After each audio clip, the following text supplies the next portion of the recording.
नमस्कार मित्रांनो, महाराष्ट्र शासन निर्णय या यूट्यूब चॅनलमध्ये मी निलेश सर आपले सर्वांचे पुन्हा एकदा स्वागत करतो. मित्रांनो, आजच्या या व्हिडिओमध्ये आपण महाराष्ट्र शासन सामान्य प्रशासन विभाग यातर्फे आलेला एक अत्यंत महत्त्वाचा GR हा अधिकारी तसेच कर्मचारी यांच्याबद्दलचा हा एक पाहणार आहोत. नेमकी GR शासन निर्णय हा काय तो सर्वच आपण जाऊनच घेणार आहोत. पण तत्पूर्वी जर का तुम्ही चॅनलवर नवीन असाल तर नक्कीच आपल्या चॅनलला सबस्क्राईब करून घ्या, जेणेकरून नवीन नवीन व्हिडिओ तुमच्यापर्यंत पोहोचत राहतील. तर जराही वेळ न घालवता आपण व्हिडिओला सुरुवात करूया. संपूर्ण अपडेट काय सर्व आपण जाणून घेऊयात. अधिकारी तसेच कर्मचारी यांची उसनवारी मौखिक तत्वावरील नेमणुकीबाबत म्हणजेच मित्रांनो, आपण या ठिकाणी पाहू शकता जे काही अधिकारी आहेत तसेच कर्मचारी आहे यांची जी काही उसनवारी आहे तसेच मौखिक तत्वावरील जी काही नेमणूक आहे त्याबद्दलच्या ज्या काही सूचना आहेत त्याबद्दलचा हा जो काय आहे तो अत्यंत महत्त्वाचा GR शासन निर्णय हा आला आहे. आपण या ठिकाणी पाहू शकता की महाराष्ट्र शासन सामान्य प्रशासन विभाग तसेच मुख्य सचिव कार्यालय यातर्फे हा GR शासन परिपत्रक हे आले आहे. आपण या ठिकाणी दिनांक पाहू शकता की दिनांक 25 ऑगस्ट 2026 हे अत्यंत महत्त्वाचे परिपत्रक आहे आणि याबद्दलची जी काही सविस्तर अपडेट आहे ती आपण पाहणारच आहोत. पण तत्पूर्वी जर का तुम्ही चॅनलवर नवीन असाल तर नक्कीच आपल्या चॅनलला सबस्क्राईब करून घ्या, जेणेकरून नवीन नवीन व्हिडिओ तुमच्यापर्यंत पोहोचत राहतील. तर जराही वेळ न घालवता आपण याबद्दलची जी काही संपूर्ण अपडेट आहे सर्वच्या सर्व आता आपण जाणून घेऊयात. शासन परिपत्रक मंत्रालय हे महाराष्ट्र शासनाचे सर्वोच्च प्रशासकीय कार्यालय असून जनतेच्या कल्याणासाठी व धोरणात्मक निर्णयांच्या अंमलबजावणीसाठी केंद्रबिंदू आहे. मंत्रालयीन कामकाज हे पूर्ण प्रशासकीय कामकाज असून ते गतिमान, कायदेशीरदृष्ट्या अचूक, पारदर्शक पद्धतीने आणि प्रस्थापित नियमांच्या चौकटीत चालणे अत्यंत आवश्यक आहे. त्यासाठी मंत्रालयात मंत्रिपदाचे सदस्य व मंत्रालयीन विभाग या दोन कार्यालयांमार्फत कामकाज हाताळण्यात येते. या कार्यालयांमध्ये नेमणुकीची एक निश्चित कार्यपद्धती आहे. मंत्रालयातील मनुष्यबळाचे व्यवस्थापन सामान्य प्रशासन विभाग यांच्यामार्फत करण्यात येते. राज्याच्या सर्वोच्च प्रशासकीय कार्यालयात मनुष्यबळ व्यवस्थापन योग्य रीतीने झाल्यास राज्यात राबविण्यात येणाऱ्या लोकाभिमुख योजना व कार्यक्रमांची अंमलबजावणी प्रभावीपणे होईल. त्यामुळे शासनाची जनमानसातील प्रतिमा उजळण्यास मदत होते. मात्र मनुष्यबळ व्यवस्थापन योग्य प्रकारे न झाल्यास त्यांचा नकारात्मक परिणाम शासकीय कामकाजावर होतो. तसेच संदर्भ दिन क्रमांक 1च्या शासन निर्णयान्वये मंत्रिपरिषदेच्या सदस्यांना अधिकारी व कर्मचारी उपलब्ध करणे, संदर्भ दिन क्रमांक 2च्या शासन निर्णयान्वये प्रतिनियुक्तीने नियुक्ती करणे व संदर्भ दिन 3च्या शासन निर्णयान्वये करार पद्धतीने निवृत्ती अधिकारी कर्मचारी यांची नेमणूक करणे याबाबत कार्यपद्धती निश्चितही करण्यात आलेली आहे.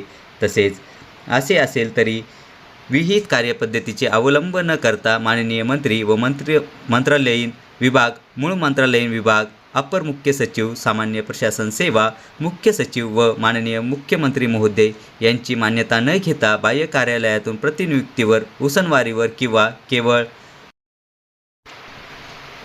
मौखिक आदेश आधारे अधिकारी व कर्मचारी यांची थेट कंत्राटी तत्वावर अथवा बाह्य स्रोताद्वारे नेमणूक करण्यात येते. यामध्ये तांत्रिक अधिकारीही म्हणजेच उदाहरणार्थ डॉक्टर, लघुलेखक, शिक्षक, अभियांत्रिकी इत्यादी मोठ्या प्रमाणावर नेमण्यात आलेले आहेत. नेमण्यात आलेल्या अधिकाऱ्यांना मंत्रालयीन कामकाजाविषयी कोणतेही प्रशिक्षण अथवा कामकाजाचा अनुभव नसल्यामुळे त्याचा मंत्रालयीन कामकाजावर थेट परिणाम होतो व तसेच प्रशासकीय कार्यप्रणालीस छेद बसतो.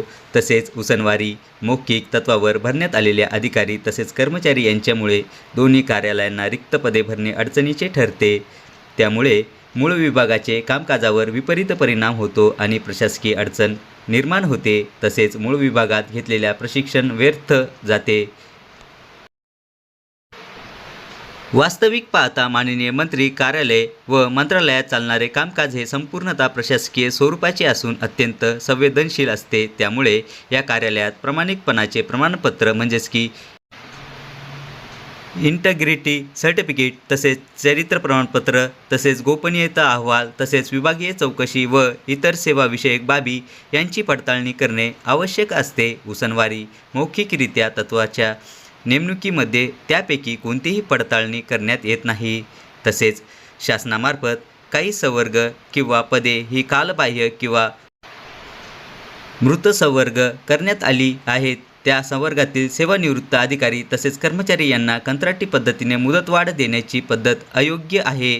सद्यस्थितीत विविध विभागातील होणाऱ्या अधिकारी तसेच कर्मचारी यांची उसनवारी तसेच मौखिक तत्वावर करण्यात आलेल्या नेमणुकीबाबत खालील पद्धतीची अवलंब करण्यात यावा.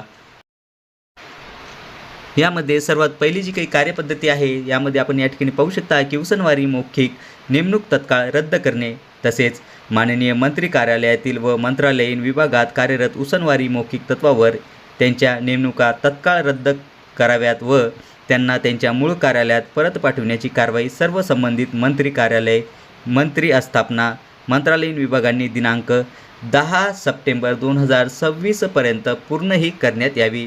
त्यानंतर अधिकारी तसेच कर्मचाऱ्यांनी मूळ विभागात हजर होण्याबाबत परिच्छेद 1 मधील नेमणुका रद्द केलेल्या अधिकारी तसेच कर्मचारी यांच्याबाबत संबंधित कार्यालय प्रमुख आणि आहार व संवितरण अधिकारी यांनी सदर कर्मचारी हा मूळ कार्यालयात हजर झाल्याबाबतचा अहवाल दिनांक 15 सप्टेंबर 2026 पर्यंत संबंधित कार्यालयीन विभागात सादर करण्यात यावा.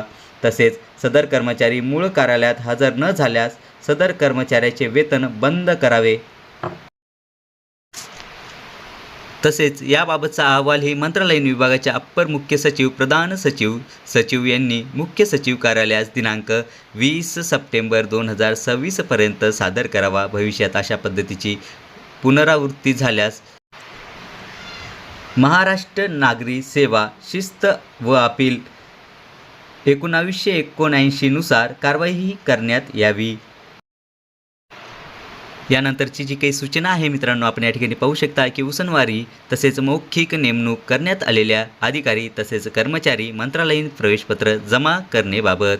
यामध्ये मंत्रालयात प्रवेश करताना संबंधित अधिकारी कर्मचारी यांना मंत्रालयीन विभागाचे ओळखपत्र, फेस रीडिंग व उपस्थिती यांच्याबाबत संबंधित मंत्रालयीन विभाग तसेच गृह विभाग तसेच माहिती व तंत्रज्ञान विभाग यांचे मार्फत कारवाई करण्यात येते. मात्र परिच्छेद 1 व 2 नुसार रद्द करण्यात आलेल्या अधिकारी तसेच कर्मचाऱ्यांच्या नेमणुकीच्या अनुषंगाने ओळखपत्र, फेस रीडिंग उपस्थितीची सुविधा तत्काळ बंद करण्यात यावी.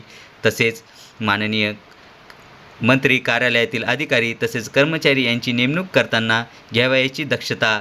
यामध्ये माननीय मंत्री कार्यालयातील अधिकारी कर्मचारी यांची नेमणूक करताना सामान्य प्रशासन विभाग शासन निर्णय क्रमांक MIN 1224 प्रत क्रमांक 15/0 कार्या 21 मंत्री आस्था 1 दिनांक 14/1/2025 व दिनांक 31/12/2025 मध्ये निश्चित केलेल्या कार्यपद्धतीचाच अवलंब करावा.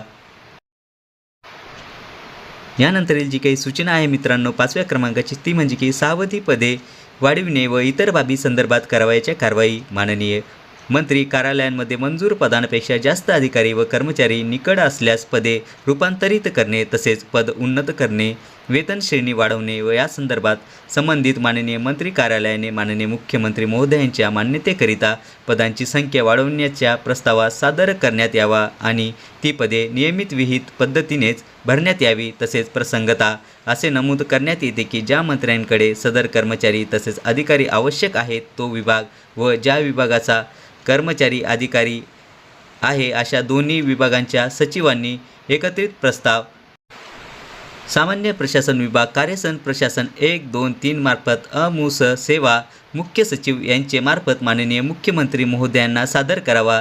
तसेच मंत्रालयीन विभागात मंत्रालयीन संवर्गाव्यतिरिक्त नेमणुकीबाबत.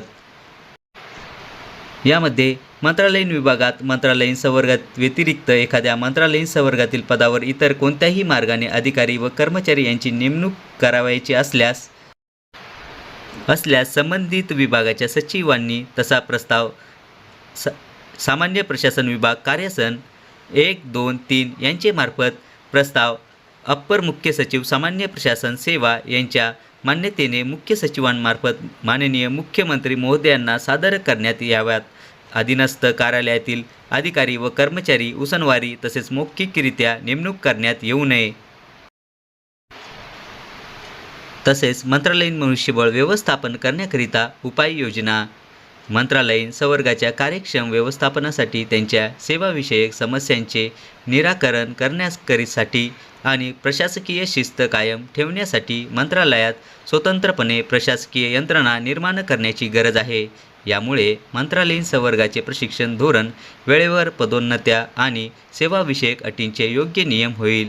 सर्व प्रशासकीय विभाग व त्यांच्या अधीनस्थ असलेल्या शासकीय व निमशासकीय विभागांनी यांनी वरील सूचनांचे योग्यरित्या पालन होईल याची दक्षता घ्यावी. तसेच सदर शासन परिपत्रक हे माननीय मंत्री महोदय यांच्या मान्यतेने निर्गमित करण्यात येत असून महाराष्ट्र शासनाच्या www.maharashtra.gov.in या संकेतस्थळावर उपलब्ध करण्यात आला असून त्याचा संगणक संकेतांक हा 202608251230577507 असा आहे. म्हणजेच मित्रांनो, जर का तुम्हाला हा जो काही GR आहे, शासन निर्णय आहे, हा जर का डाउनलोड किंवा क्रॉस चेक हा जर काय करायचा असेल तर ही जी काही आपली महाराष्ट्र शासनाची ऑफिशियल वेबसाईट आहे यावर जाऊन तुम्ही हा GR डाउनलोड करू शकता. करायला जमलं नाही तर काही हरकत नाही, व्हिडिओच्या खाली डिस्क्रिप्शन बॉक्समध्ये मी आपल्या टेलिग्राम चॅनलची लिंक दिली आहे, तिथून तुम्ही याबद्दलची सविस्तर PDF डाउनलोड करू शकता. चला तर मित्रांनो, आशा करतो की तुम्हाला हा जो काही GR आहे, शासन निर्णय आहे, हा सर्व समजलाच असेल आणि याबद्दलची जी काही नवीन अपडेट येत राहील ती नक्कीच मी तुमच्यापर्यंत पोहोचत राहील. पण तत्पूर्वी जर का तुम्ही चॅनलवर नवीन असाल तर नक्कीच आपल्या चॅनलला सबस्क्राईब करून घ्या, जेणेकरून नवीन व्हिडिओ तुमच्यापर्यंत पोहोचत राहतील. चला तर मित्रांनो, भेटूयात पुढच्या व्हिडिओमध्ये याबद्दलची आणखी एक नवीन अपडेट घेऊन. तोपर्यंत धन्यवाद.